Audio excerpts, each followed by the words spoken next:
Hello everybody and welcome to Dan Tarn's Tech, and I hope you're doing well. And sorry I haven't been on camera recently. I've been doing a load of behind the scenes stuff.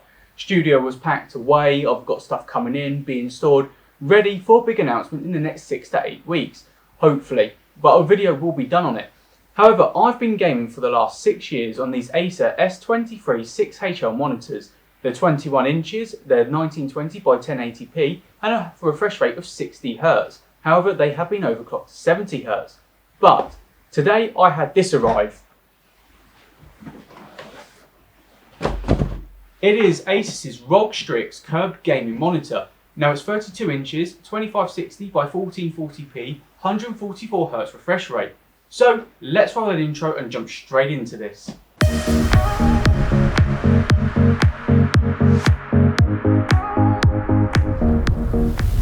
So I've gone and unpacked everything, and a quick rundown of what you can see in the box, the boring stuff first. An illustration manual on how to put your screen together, I won't be needing that. Safety notice, basically it runs through, obviously don't break your monitor, don't let it sit outside in the rain, don't get water in it. If you rage quit, definitely don't hit it, it might not work after that. You do get then a user manual on CD, but I don't have a CD drive, so I'm not going to need that either. And you do get your Asus VIP member notice. Now this booklet you want to keep safe.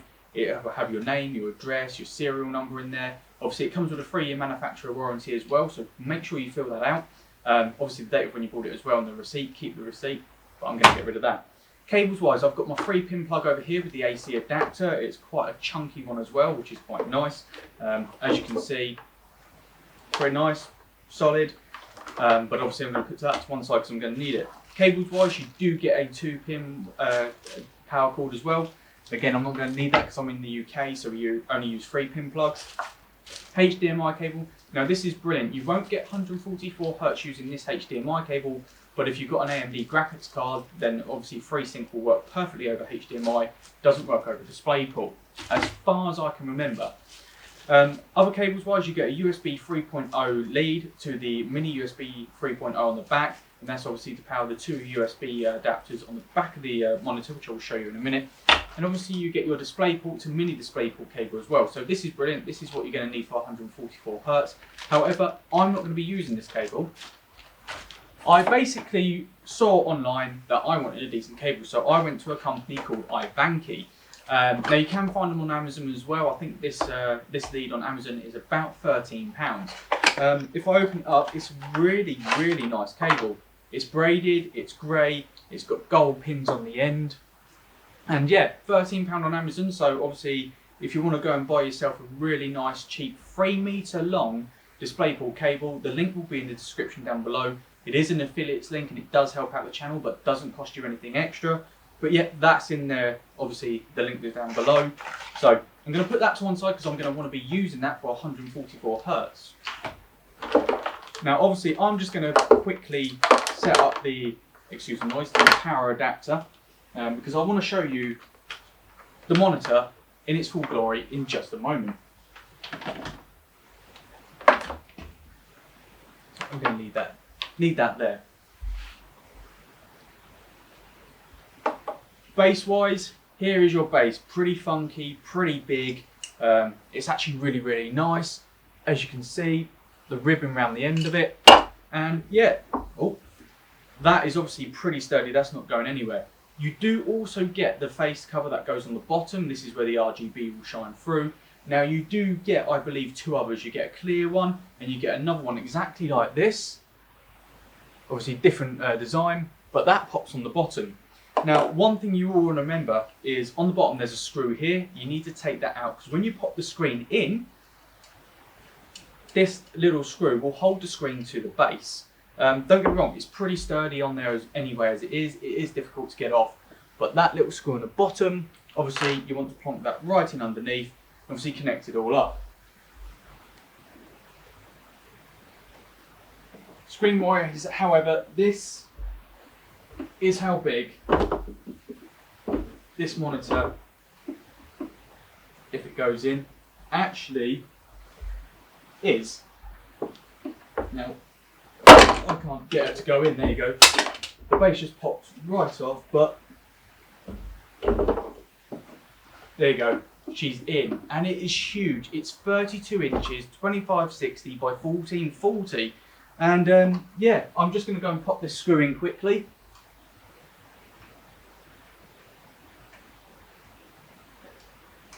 Because knowing my luck, I will probably lift this up and drop the whole thing flat on its face. Obviously, I'm not the king of dropping things. That's Linus, so I'll leave that crown with him.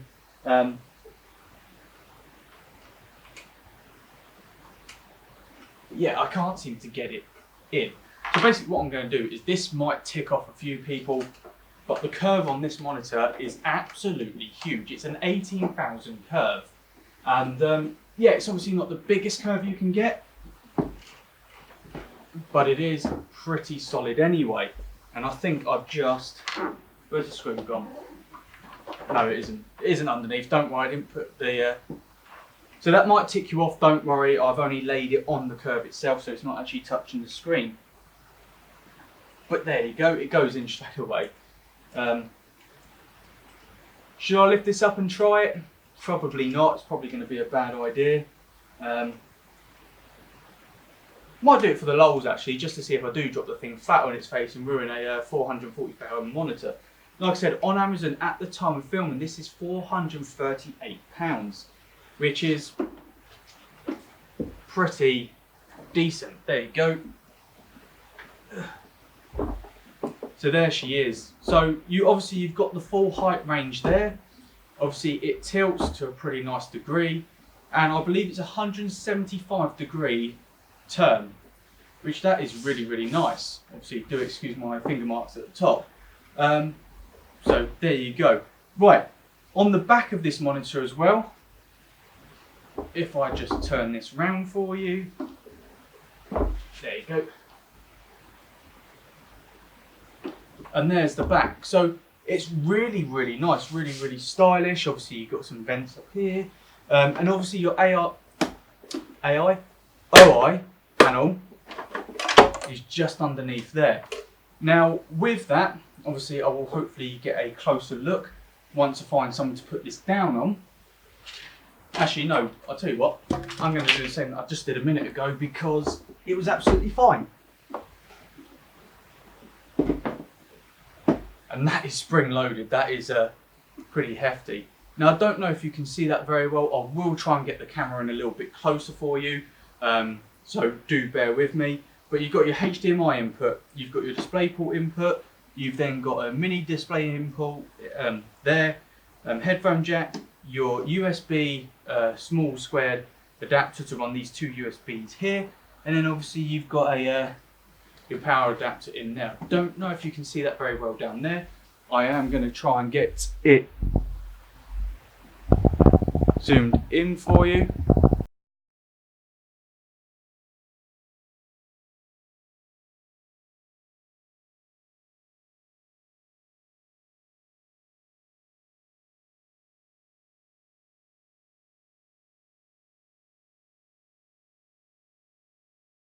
So yeah, there you go. There's your I/O. Really nice thing about this is, obviously, if I put this down, I don't think you can see it, but you have got a cable management system just here.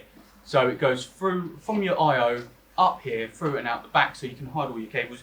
Well, as I said, there you go. There's your HDMI, your DisplayPort, your mini DisplayPort, your headphone jack, your USB power to these two USBs here, and then obviously you've got your power adapter here. So what I'm going to basically do is turn this back up the other way, because you're gonna want to see the other side of it. Do excuse the noise, I do apologise. Now if I turn this, it's not going to work that way, I'm going to have to move it over. If I turn it into the screen here, here is your little toggle here. Now this is obviously to bring up the menu.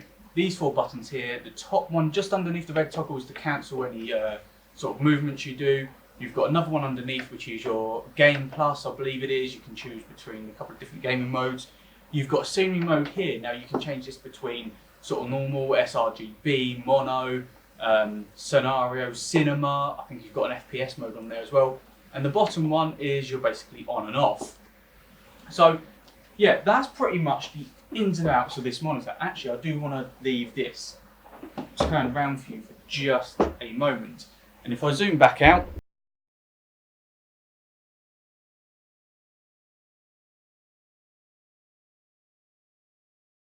There you go.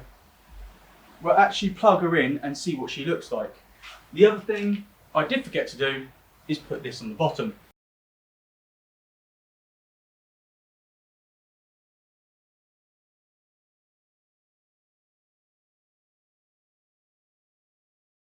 One thing Asus could have done a little bit better is underneath here, that little plastic insert for the bottom.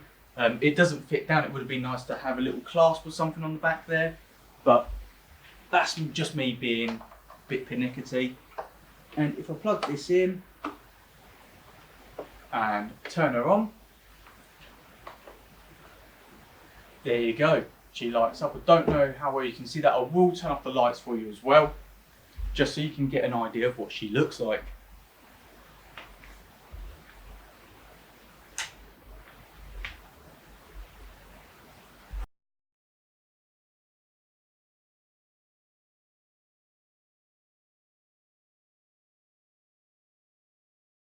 So there you go. Obviously you've got the RGB ring on the back, which looks really, really nice.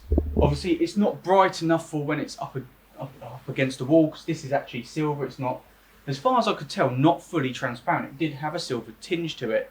Obviously the Asus logo here lights up. I don't know if you can really see that, but that is red. And then obviously you've got the red accent underneath. Now, obviously I don't think this is really going to fit my colour scheme that I wanted. But obviously I will have to work with that. But there you go. If I zoom in on the bottom there for you.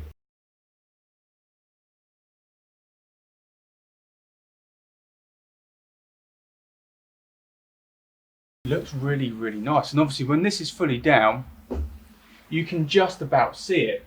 Now what I'm going to do is obviously zoom. I won't zoom back out. I will turn the lights back on for you, because being dark is not a great idea to see what you're wanting to do.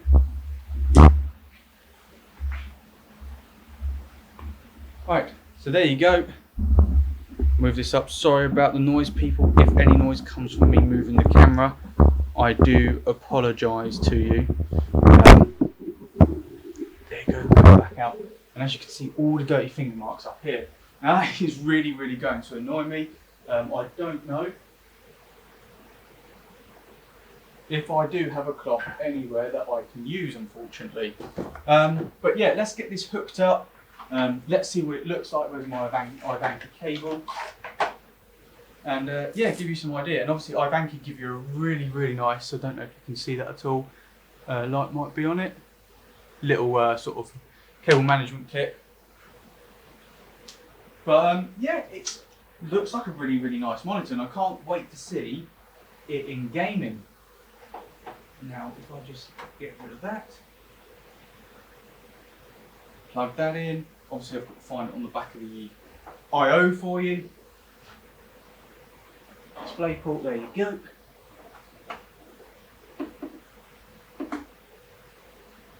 And she is in. Now what I'm going to do is quickly set up this monitor, clean off all the fingerprint marks, and show you the actual menu buttons.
So now I've actually switched on over to my phone, and I'm actually going to show you the interface. So there is your game visual. You've got obviously your scenery mode. If it clicks on it, scenery mode, which darkens it. Obviously cinema mode, which is really dark. You've got your racing mode, RTS RPG mode, FPS mode, which is what I use, sRGB mode, and obviously MOBA mode as well, which kind of basically turns everything sepia. But yeah, FPS mode. Moving on over, you've got your blue light and all your different levels there that you can choose. Like 4 really dims it, 2 is quite nice, 3 is darker, and obviously 1. But I'm going to have that off, and obviously change it back to the FPS mode. Color, obviously your brightness, contrast, saturation, color temps, and gamma. I'm going to leave those as they are. In image, you've got your overdrive. I'm just going to leave that on 0, and yeah, your ASCR and your adaptive sync / FreeSync. So obviously adaptive sync and FreeSync for your GPUs, and I believe adaptive sync is actually part of AMD. So moving on, input, obviously HDMI, DisplayPort, mini DisplayPort. I've only got the DisplayPort booked in at the moment. Obviously system setup, so light, motion, and obviously the Aura Sync and Aura RGB for the back. Unfortunately, you can't change the red one underneath, which is a bit of a shame. OSD setup, language and information, and obviously my favourites. And as I said, that one is to cancel it off at the top. The second button down is obviously your Game Plus mode. Now this gives you a crosshair, which is the dot in the middle of your screen, your timer, your FPS counter, which shows at the top, and it's 144 Hz. Load of rubbish, don't need that on, and display alignment as well. And then your third one down, or second from the bottom, is basically the game visual mode, as I said, which is quite nice, but I'm going to leave that on FPS. So as you can see, it's a really huge monitor. There's my 21-inch 60Hz display, 1920 by 1080p, and this is the 32 one. So yeah, it is. It's really, really big, really good quality, really, really sturdy. The metal legs make a really nice feature to keep it really solid, where that's just plastic and crappy. And yeah, like I said, I had them for 6 years. Gonna keep them. I'm gonna use them for something in a couple of videos to come at some point. Maybe a how to overclock your monitor video. Obviously, because then if I blow one up, it doesn't really matter. The only thing I would say is there's about a 3, maybe 4mm bezel around the outside. But yeah, top quality monitor, looks really, really nice, and we'll be getting another one. But like I said, it's £438 at the time of filming. Now the link is also in the description down below if you want to go and check it out. However, I'm going to set this up, I'm going to play some games and see what type of performance I'm going to get and what it actually looks like.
So there you go, there's 6 of the games that I play the most at 2560 by 1440 on a 1070 Ti with medium settings. Regarding the monitor itself, that 1800R curve really does submerge you into the game. Image quality, there's no noise, the colours are very, very vibrant and you feel like you're there, and to be honest with you, I couldn't see anything else but the monitor. Now, like I said, at the time of filming, this monitor is currently £438. The link is in the description down below if you want to go and buy one. It is an affiliate link, but it doesn't cost you anything more, but it helps out the channel. And you can also find the Displayport by iBanky down there as well. However, that does it all from me today. If you did like the video, then go ahead and give me a thumbs up. Please do leave your thoughts in the comment section down below. Do go ahead and share the video, it really does help out the channel. Click that subscribe button, it's greatly appreciated, and do click on that bell icon for more notifications from myself. And like always, I shall see you in the next video.